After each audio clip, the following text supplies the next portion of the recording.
Hello guys, this is Aadya. Welcome back to the channel. आज हम 8th class की exercise 3.3 का क्वेश्चन नंबर 2 का 5th पार्ट ले रहे हैं। ये आखिरी पार्ट होगा इस क्वेश्चन का। जैसा कि मैंने बोर्ड पर फिगर ड्रॉ कर दी है, ये वही 5th पार्ट है जो मैंने अभी कुछ सेकंड्स पहले आपको ओरली बताया है कि हम क्वेश्चन नंबर 2 का 5th पार्ट जो कि लास्ट पार्ट होगा वो हम यहाँ पर लेने जा रहे हैं। और ये फिगर आपको बनानी जरूरी है एग्जाम में। क्वेश्चन वही रहेगा कि ये एक पैरेललोग्राम है और क्वेश्चन में इसका नाम नहीं दिया हुआ, बट मैं इसको नाम दे देती हूँ। क्वाड्रिलेटरल का नाम हमेशा साइक्लिक ऑर्डर में लिखा जाता है। जैसे मैंने यहाँ ए लिखा और यहाँ मैं बी लिख रही हूँ, तो कई बच्चे सी यहाँ लिखते हैं। वो गलत वे होगा लिखने का, क्योंकि क्वाड्रिलेटरल का नाम साइक्लिक ऑर्डर में लिखा जाता है। आप क्वाड्रिलेटरल का नाम कहीं से भी स्टार्ट कर सकते हैं, बट इतना ध्यान रखिए कि वो साइक्लिक हो, यानी कि सर्कल बना रहा हो, ऐसे नहीं होना चाहिए नाम। ए बी सी डी, तो गिवन में हम सबसे पहले लिख लेते हैं A B C D is a parallelogram. Parallelogram को शॉर्ट में इस तरह से लिखा जाता है, ठीक है। अब उसके बाद हमें क्या क्या दे रखा है, और देखिए एंगल बी हमें दे रखा है 112 और एंगल डी ए सी, ये छोटा सा टुकड़ा है एंगल का, ये पूरा कंप्लीट नहीं है, सिर्फ ऊपर वाला 40 डिग्री है, तो इसका नाम बनेगा डी ए सी। चाहे आप सी ए डी लिख लीजिए चाहे डी ए सी लिख लीजिए, ये आपको 40 डिग्री दे रखा है।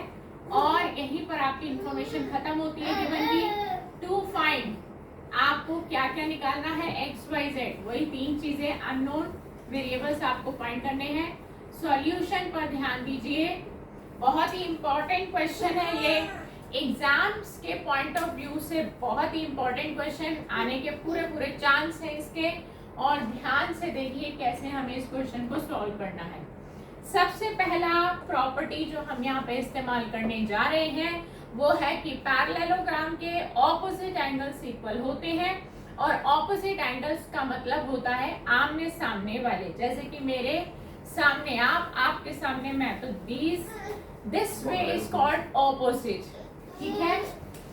तो ये y है और ये 112 है। आप इस पैरेललोग्राम को ध्यान से देखिए, ये y के बिल्कुल सामने 112 है, तो आप सीधा ले सकते हैं y इज इक्वल टू 112, और इसका रीजन आप देंगे opposite angles of a parallelogram are equal. Parallelogram के आमने सामने के एंगल्स इक्वल होते हैं, ठीक है। तो हमारा पहला यानी कि y निकल चुका है, पहली लाइन में ही पहला वेरिएबल निकाल लिया हमने। अब हम बात करते हैं x की। x निकालना है। देखिए ये ट्राइंगल बन रहा है ADC, मैं एक आधा ट्राइंगल ले रही हूँ ADC, मैंने नाम भी आपको बोल दिया, यहाँ लिख भी दिया है ट्राइंगल ADC, दिखाई दे रहा होगा आपको।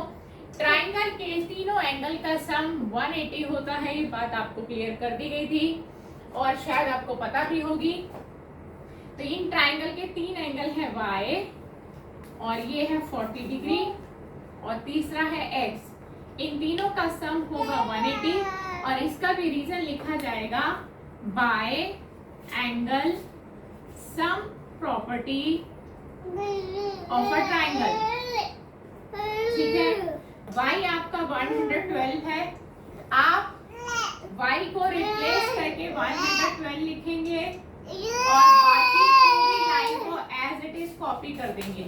और ये जो y की वैल्यू आपने 112 ली है, ये आप फर्स्ट इक्वेशन से आपने ली है, तो आप यहाँ लिख दीजिए फ्रॉम फर्स्ट इक्वेशन से आपको ये वैल्यू मिली है। इन दोनों वैल्यूज को आप ऐड कर दीजिए, ये हो जाएगा 152, और 152 इक्वल के दूसरी तरफ यानी कि राइट हैंड साइड में जब मूव करेगा तो ये माइनस हो जाएगा, तो आप इसको माइनस कर दीजिए। 10 में से 2 गया 8, 7 में से 5 गया 2, यानी कि 28। तो हम इसको भी बॉक्स में डाल देते हैं, हमारी दूसरी वैल्यू x भी आ गई है, और इसको नंबर 2 दे दीजिए। यानी कि हमने x और y पता लगा लिए। अब बारी आती है z की। देखिए यहाँ पर z निकालना है और z की शेप भी बन रही है जिसको मैं हाईलाइट कर रही हूँ। देखिए ये z बन रहा है। जब भी z बनता है तो ऑल्टरनेट इंटीरियर एंगल्स बनते हैं और ऑल्टरनेट इंटीरियर एंगल्स यहाँ पर इक्वल होंगे क्योंकि लाइंस पैरेलल है। पैरेललोग्राम की ऑपोजिट साइड्स पैरेलल होती हैं। तो आप लिखेंगे z is equal to x, bracket में लिखेंगे alternate interior angles are equal. Alternate interior angles equal होते हैं, ठीक है। तो z की वैल्यू वही रहेगी जो x की वैल्यू है। तो z भी हमारा 28 रहने वाला है और ये वैल्यू आपको मिली है फ्रॉम सेकेंड इक्वेशन। तो आप इसको नंबर 3 दे दीजिए इक्वेशन को और यहाँ पर आप लिख दीजिए from first, second and third. तीनों इक्वेशंस को जब आपने ध्यान से ऑब्जर्व किया तो आपको x भी मिल गया, y भी मिल गया और z भी मिल गया। x आपका आया है 28, y आपका आया था 112 और z भी आपका आया है 28 क्योंकि x और z इक्वल थे क्योंकि ये ऑल्टरनेट इंटीरियर एंगल्स बना रहे थे।